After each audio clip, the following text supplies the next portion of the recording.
اللهم لبيك لبيك لا شريك لك لبيك إن الحمد والنعمة لك الملك لا شريك لك لبيك اللهم لبيك لبيك لا شريك لك لبيك إن الحمد والنعمة لك الملك لا شريك لك لبيك اللهم لبيك لبيك لا شريك لك لبيك إن الحمد والنعمة لك الملك لا شريك لك لبيك اللهم لبيك لبيك لا شريك لك لبيك إن الحمد والنعمة.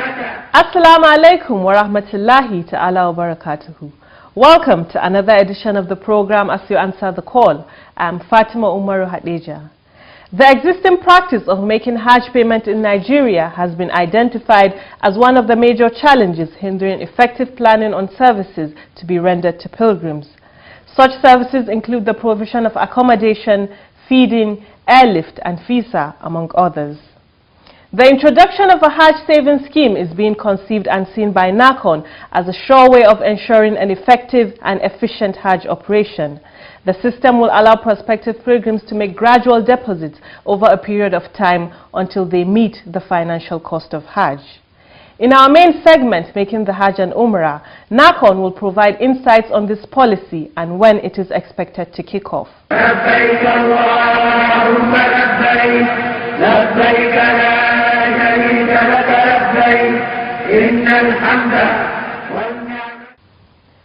Thanks for being there. We begin the program with the news diary. Let's get the details as presented from our studio.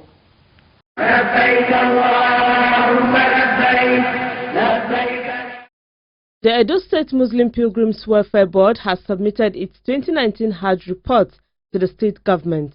The state 2019 Amir Hajj and Honoree of Iwu, His Royal Highness Alhaji Razak Ojefor III, presented the report at the Government House in Benin City, the state capital. Receiving the report, Governor Godwin Obaseki commended the board on the successful conduct of the Hajj, saying his administration is committed to carrying everybody along, irrespective of religious or political differences. The governor promised to look into the request of the board for more staff, adding that the recommendations contained in the report will be studied for further action.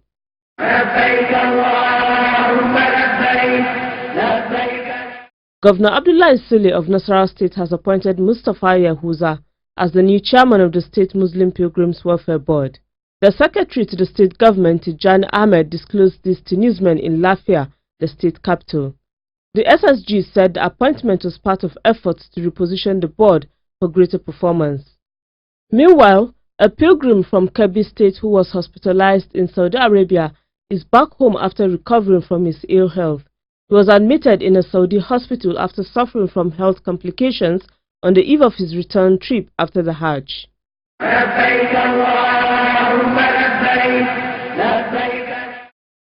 The National Hajj Commission of Nigeria NAHCON has commenced movement to its new headquarters known as Hajj House.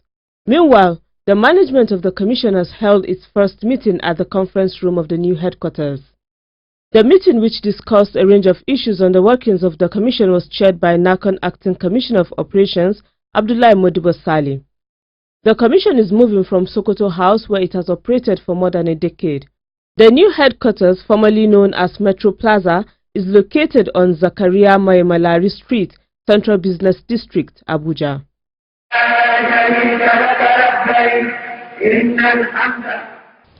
Alhamdulillah. If you are just tuning in, the program is As You Answer the Call, a public enlightenment presentation on the activities of the National Hajj Commission of Nigeria, NAHCON. The prospects of a Hajj savings scheme in Nigeria are enormous to both prospective pilgrims and stakeholders. What are the benefits and how will the system work out are the questions we will address in our next segment, Making the Hajj and Umrah. Stay tuned.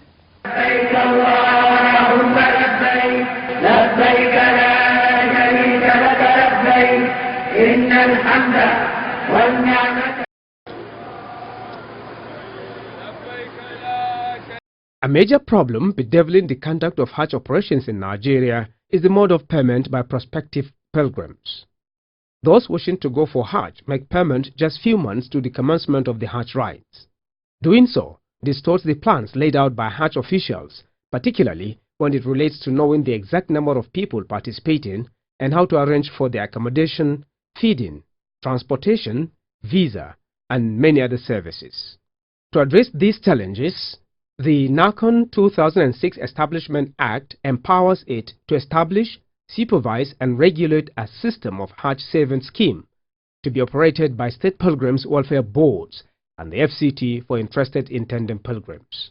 With the deposit, the Commission will be able to know the number of people that will be attending Hajj. For instance, in the next 3 years, the Commission can project that 300 people will be performing the Hajj, so preparations will be made properly for these 300 persons, because it has a projection of number of people that will be performing that Hajj. And as the chairman has said in several occasions that in the future, Hajj will not be a supermarket affair.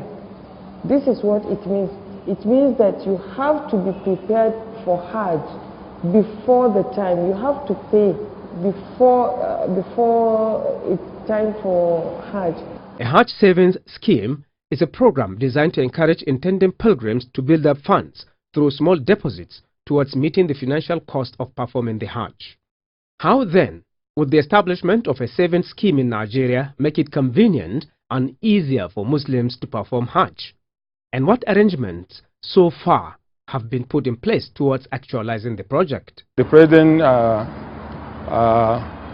arrangement is pay at once, but with this new development of having the Hajj savings scheme, it allows somebody to spread the period of time he intends to perform the Hajj. So it's an opportunity for the low-income earners and people that are not financially strong to be able to perform the Hajj rite. So, people, I mean the intending pilgrims, the Muslim Ummah will have an opportunity to perform their Hajj rite under well-arranged conditions. Because they do not have to pay instantly a bulk amount. There are people who cannot pay that much amount within a short period. So they will be given that long period of time to prepare, which also gives the Commission enough time to prepare on their behalf. This is put in place to realize our objectives has to do with the synergy NAHCON is creating with our participating bank, that is the Jaiz Bank. We are trying to synergize and come up with a platform whereby intending pilgrims will be opportune to perform the Hajj rites. Some of the policies put in place are that the intending pilgrims is programmed to pay some certain amounts, maybe weekly, monthly, as the deserving pilgrims choose to pay. These are the plans that are put at the initial stage of the program as at now. Other advantages of a good Hajj savings scheme include using the pool of funds for sustainable economic development. This means it can be used as a vehicle for nation building through investment in critical sectors of the economy. The Commission will be able to have enough funds, a pool of funds that it can finance other projects apart from the Hajj exercise, that in terms of socio-economic contribution of the Commission to the society and to people that deserve to be assisted. However, that will have to be determined by the Board of Trustees. The money that will be deposited will be invested in other Islamic compliant transactions, which means that the depositor will be entitled to a profit at a certain time. If fortunately for the depositor, that amount reaches the desired Hajj fare before his projected time, the person can perform the Hajj before that.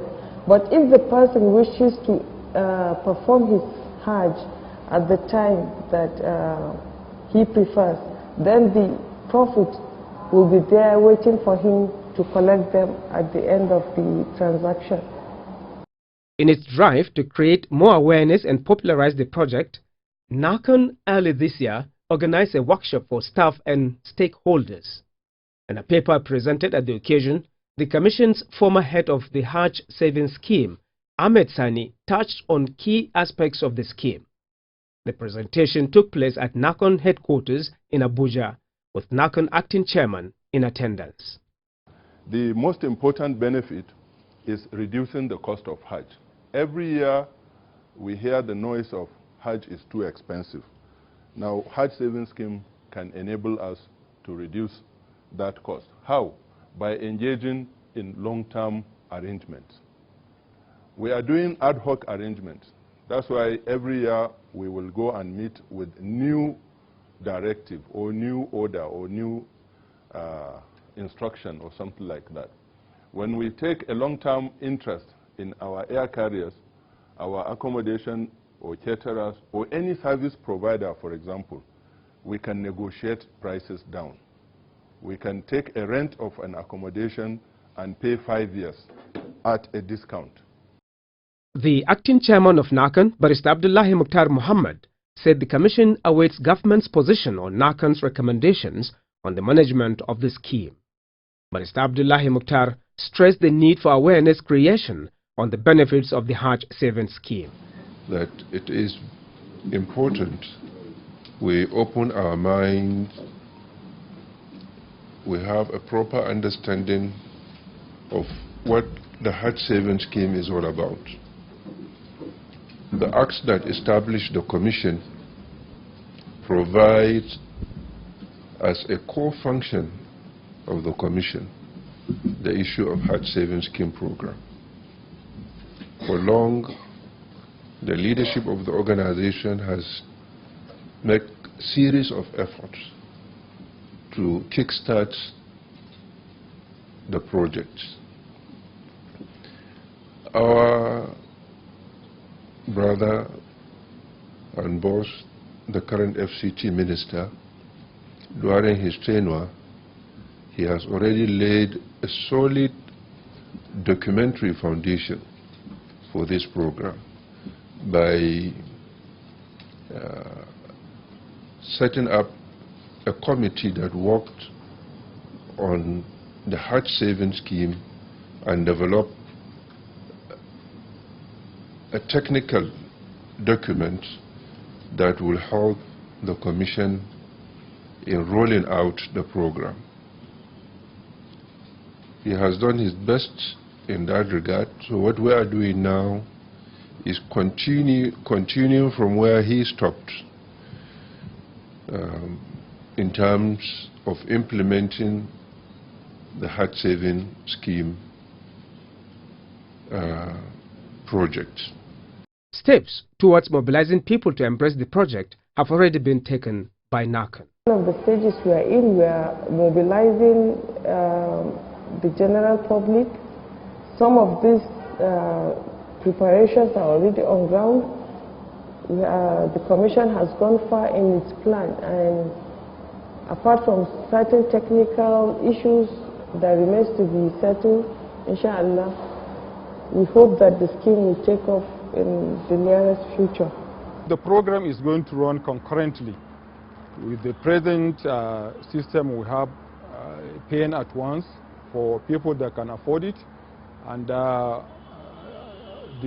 new system of the Hajj Savings Scheme will also be effective.